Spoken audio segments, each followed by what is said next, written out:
सभी को मेरा नमस्कार। मैं खुशबू बंसल, सहायक आचार्य ABST, राजकीय महाविद्यालय सुमेरपुर से एक बार पुनः आप सभी का स्वागत करती हूँ।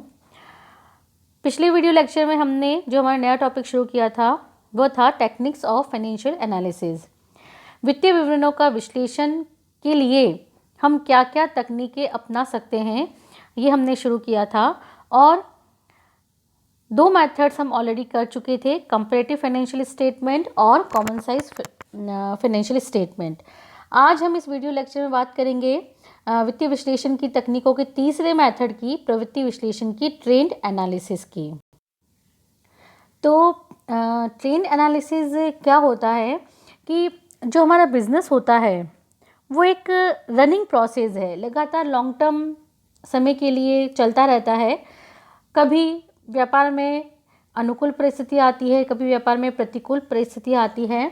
दोनों ही परिस्थितियों का सामना करने के लिए ज़रूरी है कि वह बिजनेस लॉन्ग टर्म में अपना अस्तित्व बनाए रखे। तो लॉन्ग टर्म में अपना अस्तित्व बनाए रखने के लिए सिर्फ एक वर्ष के लेखों का परीक्षण कर कोई भी जो हम निष्कर्ष लेंगे वो पूरी तरीके से व्यापार के लिए हितकर साबित नहीं होंगे। या मैं कहूँ कि एक वर्ष के लेखों का परीक्षण कर हमें पूरी जानकारी प्राप्त नहीं हो सकती। इसीलिए व्यवसाय विशेष के संबंध में सही ज्ञान अगर प्राप्त करना हो, किसी भी बिजनेस के संबंध में अगर हमें सही जानकारी प्राप्त करनी हो, उसकी सही फाइनेंशियल पोजीशन अगर हमें पता करनी है, तो वित्तीय लेखों की एक श्रृंखला की आवश्यकता होती है। हमें एक साल के वित्तीय लेखों की जांच करने की बजाय पिछले 5 साल, पिछले 10 साल के वित्तीय लेखों की जांच करना चाहिए, जिसके आधार पर व्यवसाय की प्रवृत्ति के बारे में हम अनुमान लगा सकते हैं। लॉन्ग टर्म ट्रेंड क्या है उस व्यापार के अंदर, लाभों का, संपत्तियों का या दायित्वों का, तो वो हम वित्तीय लेखों की एक श्रृंखला की जांच के द्वारा ही हम अनुमान लगा सकते हैं। तो ट्रेंड एनालिसिस के क्या क्या मेथड्स हम काम में ले सकते हैं। तो पहला मेथड यहाँ पे दे रखा है निरपेक्ष समंक chart, absolute data chart.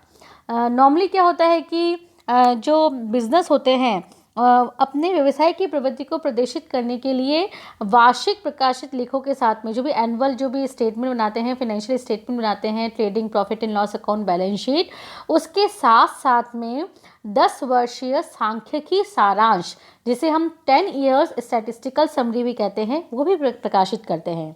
At the end of the year जो फाइनेंशियल स्टेटमेंट है वो तो पब्लिश होते ही होते हैं, साथ में उस व्यापार के ट्रेंड को दिखाने के लिए, प्रवृत्ति को प्रदर्शित करने के लिए पिछले 10 सालों की स्टैटिस्टिकल समरी भी प्रकाशित होती है। इस समरी में सेल्स, पिछले 10 सालों की सेल्स, पिछले 10 सालों की cost, working capital, fixed assets, balance sheet, profit and loss account, सारी महत्वपूर्ण सूचना उसमें प्रकाशित होती है।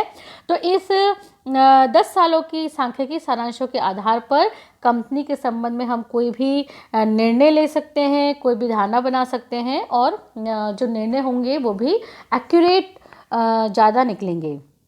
दूसरा जो होता है वह होता है मेथड प्रवृत्ति विश्लेषण का निरपेक्ष मूल्य परिवर्तन। इस विधि में क्या होता है, मूल्य परिवर्तन नाम से पता चल रहा है, चेंजेस इन एब्सोल्यूट डेटा। तो इसमें हम क्या करते हैं कि जो भी प्रवृत्ति हो रही है व्यापार के अंदर, उसके अध्ययन के लिए किसी मद विशेष के, जैसे हमने फिक्स एसेट ले लिया या स्टॉक ले लिया या कैश ले लिया, मद विशेष के मूल्यों की एक श्रृंखला प्राप्त की जाती है और फिर उन मद के निरपेक्ष मूल्य की बिल्कुल पिछली अवधि के मूल्य से तुलना की जाती है और तुलना करके पिछले वर्ष के बजाय कितना उस मद में परिवर्तन हुआ है, पॉजिटिव परिवर्तन हुआ है या नेगेटिव परिवर्तन हुआ है, तो वो अंतर दिखाया जाता है। जैसा कि आप इलस्ट्रेशन नंबर 8 में देख रहे हैं, रवीना लिमिटेड के पिछले 7 सालों के स्टॉक के निरपेक्ष मूल्य दे रखे हैं 2014 से लेकर 2020 तक के। तो उसमें कैसे कर रखा है सॉल्यूशन में, 2014 से 20 तक की हमने इन्वेंट्री की वैल्यू ली। उसके बाद में जो एक नया कॉलम बनाया है वो बनाया है चेंजेस इन एब्सोल्यूट डेटा का। तो उसमें पहले साल का तो हम नहीं निकाल सकते चेंजेस इन एब्सोल्यूट डेटा, क्योंकि पिछले साल की इन्फॉर्मेशन नहीं है, लेकिन जो 2015 है उसमें हमने कैसे कर रखा है, 25,000 का डिफरेंस निकाल रखा है 20,000 से। तो 2014 में स्कंद जो 20,000 था, 15 में 25,000 हो गया। इसका मतलब 5,000 से वृद्धि हुई है। 25,000 से 30,000 हो गया तो इसका मतलब है कि 25,000 से 30,000 हो गया, इसका मतलब है कि 5,000 से फिर वृद्धि हुई है। 30,000 से 28,000 हो गया फिर 2017 में आके, इसका मतलब है कि 2,000 से डिक्रीज हुआ है स्टॉक। फिर 27,000 हो गया तो 1,000 से फिर माइनस में फिगर जा रही है। इस तरीके से इसमें calculation of changes in absolute data कर रखा है। तो इसमें पता चलता है कि विश्लेषक को इस विधि के अंतर्गत जो ट्रेंड है स्टॉक में वो कितना धनात्मक परिवर्तन हो रहा है, कितना ऋणात्मक परिवर्तन हो रहा है, इन सब चीज़ों को ध्यान में रखते हुए बनाना पड़ता है। और बिल्कुल पिछले वर्ष से इसकी तुलना की जाती है। ठीक है, जो नेक्स्ट मेथड है वो है यहाँ पर श्रृंखला आधार निर्देशांक एवं इन पर आधारित परिवर्तन दर। जो हमने पिछला मेथड देखा था उसमें एक दोष ये था कि जो मूल्य थे वो निरपेक्ष मूल्य थे, एब्सोल्यूट वैल्यू थी। पहले मेथड में हमने डायरेक्टली एब्सोल्यूट वैल्यू को कंसीडर किया, दूसरे में हमने जो एब्सोल्यूट वैल्यू में जो परिवर्तन हो रहा है धनात्मक या ऋणात्मक उनको हमने कंसीडर किया। तो इस तरीके से हम उन मदों के सापेक्ष मूल्य को इग्नोर कर देते हैं या उनकी सापेक्षिकता का अभाव रहता है। तो इस दोष को दूर करने के लिए यहाँ पे नया मेथड बनाया गया है। इसमें इसके अंतर्गत परिवर्तनों को निरपेक्ष मूल्यों में नहीं बताकर उनको प्रतिशतों में व्यक्त किया जाता है या उसका सापेक्ष मूल्य निकाला जाता है। इस तरीके से हम कैसे समझ सकते हैं। जो एक नेक्स्ट उदाहरण दे रखा है उसी जो अब पिछला उदाहरण था उसी में ही सापेक्ष वैल्यू निकाल रखी है। सबसे पहले तो ईयर ले लिया हमने 2014 से 20 तक, इन्वेंट्री वैल्यूज़ दे ही रखी है। उसके बाद में हमने पहले तो उनकी सापेक्षता निकालने के लिए सापेक्ष मूल्य निकाले हैं, चेन बेस इंडेक्स नंबर निकाले हैं, जिसमें हमने चेन बेस इंडेक्स नंबर में आपको पता है कि जो आधार वर्ष होता है वो पिछला वाला होता है। तो सबसे पहले वाले वर्ष का तो इंडेक्स नंबर 100 हो ही जाएगा। 2015 का कैसे निकालेंगे, 25,000 डिवाइडेड बाय 20,000 इंटू 100, 125। उसी तरीके से 2016 का निकालेंगे। अब 2016 के लिए प्रीवियस ईयर कौन सा होगा, बेस ईयर कौन सा होगा, उसका पिछला वाला 2015। ठीक है, तो 30,000 डिवाइडेड बाय 20,000 इंटू 100। उसके बाद में 2017 का 28,000 डिवाइडेड बाय 30,000 इंटू 100। मतलब प्रत्येक वर्ष के लिए आधार वर्ष परिवर्तित हो जाएगा। जो पिछला वर्ष होगा उसे आधार वर्ष मानते हुए इंडेक्स नंबर निकालेंगे। अब हम उस इंडेक्स नंबर में या सापेक्ष मूल्य में क्या परिवर्तन हो रहा है वो हमने यहाँ पे निकाला है। पहले साल का तो डैश हो जाएगा, दूसरे साल में अगर हम देखें तो 100 से 125 हो रहा है, मतलब प्लस का 25 हो जाएगा। 125 से 120 हो रहा है, 100 से 120 हो रहा है तो 20% बढ़ा है। 100 से 93 होने का मतलब है कि नेगेटिव में जा रहा है 6.67। 100 से 96.46 हो रहा है। तो इस तरीके से हमने क्या करा है, उन सापेक्ष मूल्यों का परिवर्तन निकाला है, रेट ऑफ चेंज निकाली है based on chain base index. जो नेक्स्ट जो मेथड है, चौथा मेथड, वो है साधारण निर्देशांक व इन पर आधारित परिवर्तन दर। तो जो पिछला वाला मेथड था उसका नेगेटिव पॉइंट ये था कि हमने वहाँ पर चेन बेस इंडेक्स नंबर काम में लिए थे, अर्थात हर एक वर्ष के लिए जो आधार वर्ष है वो चेंज हो रहा था। पिछला वाला वर्ष हम उसे कंसीडर कर रहे थे आधार के रूप में। तो इससे क्या हो रहा था कि जो इसकी सहायता से अन्य वर्षों से इसमें कोई कंपैरिजन नहीं किया जा रहा था, इसीलिए यहाँ पर निरंतरता का अभाव हो रहा था। तो इस विधि में निर्देशांक व परिवर्तन दर एक ही आधार पे आधारित होते हैं, मतलब हम एक साल को ही फिक्स्ड बेस यहाँ पर ले लेते हैं। जैसे कि हम इसी उदाहरण को इस नए मेथड से करें तो इसमें हमने 2014 को फिक्स्ड बेस ले लिया है। ठीक है, तो हर एक इंडेक्स नंबर 20,000 पे मतलब 2014 के मूल्य पे ही ज्ञात किया जाएगा। जैसे पहले का तो 100 हो ही जाएगा 2014 का। 2015 का निकालने के लिए 25,000 डिवाइडेड बाय 20,000 इंटू 100। वापस 2016 का निकालने के लिए 30,000 डिवाइडेड बाय 20,000 इंटू 100।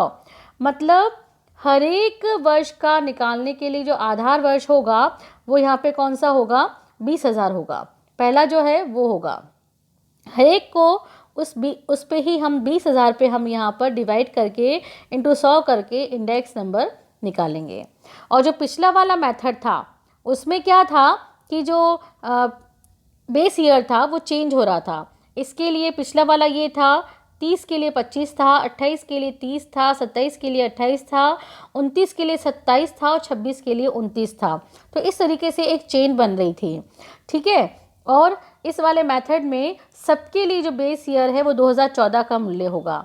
तो इस तरीके से हमने देखा, इंडेक्स नंबर निकाले जिसे हम सिंपल इंडेक्स नंबर बोलते हैं, और फिर हमने उनमें क्या क्या इंडेक्स नंबर में चेंजेस हुए हैं वो हमने यहाँ पर प्लस माइनस के रूप में बताया है।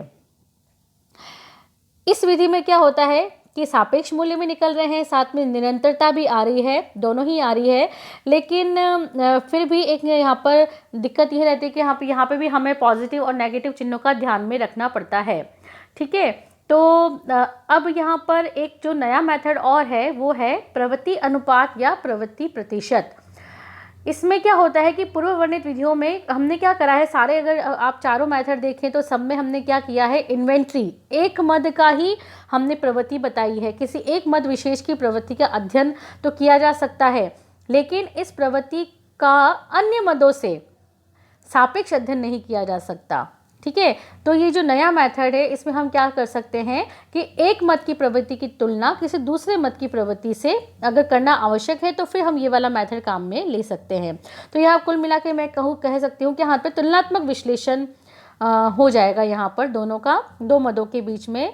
तो अगर आप देखें इलस्ट्रेशन नंबर 11, तो इसमें ईयर दे रखे 2014 से लेकर 20 तक, और जो दो मदें दे रखी है वो दे रखी है यहाँ पर सेल्स और इन्वेंट्री, सेल्स और इन्वेंट्री। तो अब हम इन दोनों का अगर करेंगे तो किस प्रकार से करेंगे, सॉल्यूशन में देखेंगे कि दोनों के हमने इंडेक्स नंबर निकाले 2014 को बेस मानते हुए, ठीक है, फिक्स बेस मानना है, मतलब यहाँ पर सबको 10,000 से ही डिवाइड करना है। तो इस तरीके से हमने पहले सेल्स के इंडेक्स नंबर निकाले, फिर हमने इन्वेंट्री के इंडेक्स नंबर निकाले। तो और फिर हम दोनों का कंपैरिजन कर सकते हैं कि किसी भी ईयर की इन्वेंट्री की क्या पोजीशन है, साथ में उस साल में सेल्स की क्या पोजीशन है। तो यहाँ पर दो मदों का आपस में कंपैरिजन अगर हमें करना है तो हम ये वाला मेथड काम में ले सकते हैं। और एक और मेथड यहाँ पर है प्रवृत्ति विश्लेषण का, ग्राफ और चित्रों के माध्यम से भी हम यहाँ पर प्रवृत्ति विश्लेषण को दिखा सकते हैं। जैसे कि ट्रेंड एनालिसिस में अगर आप स्टैटिस्टिक्स में पढ़ के आए हो तो टाइम सीरीज़ में जो ट्रेंड एनालिसिस होता है उसे हम ग्राफों के माध्यम से भी दिखाते हैं, और आगे उस ट्रेंड लाइन के माध्यम से हम भविष्य के मदों का भी पूर्वानुमान यहाँ पे लगा सकते हैं। तो इस प्रकार से हमने देखा कि वित्तीय विवरणों का विश्लेषण करने के लिए जो तकनीकें काम में ली जाती है, 7 तकनीकें मैंने बताई थी, उसमें से प्रथम 3 के बारे में हमने यहाँ पे बात करी है, और जो बाकी बची हुई 4 विधियां हैं उनके सेपरेट अलग से डिटेल में चैप्टर्स दे रखे हैं, जैसे रेशियो एनालिसिस का, फंड फ्लो एनालिसिस का, फंड फ्लो स्टेटमेंट है, कैश फ्लो स्टेटमेंट है। तो इन सब के बारे में हम सेपरेट चैप्टर में बहुत डिटेल में आगे बात करेंगे। Thank you so much.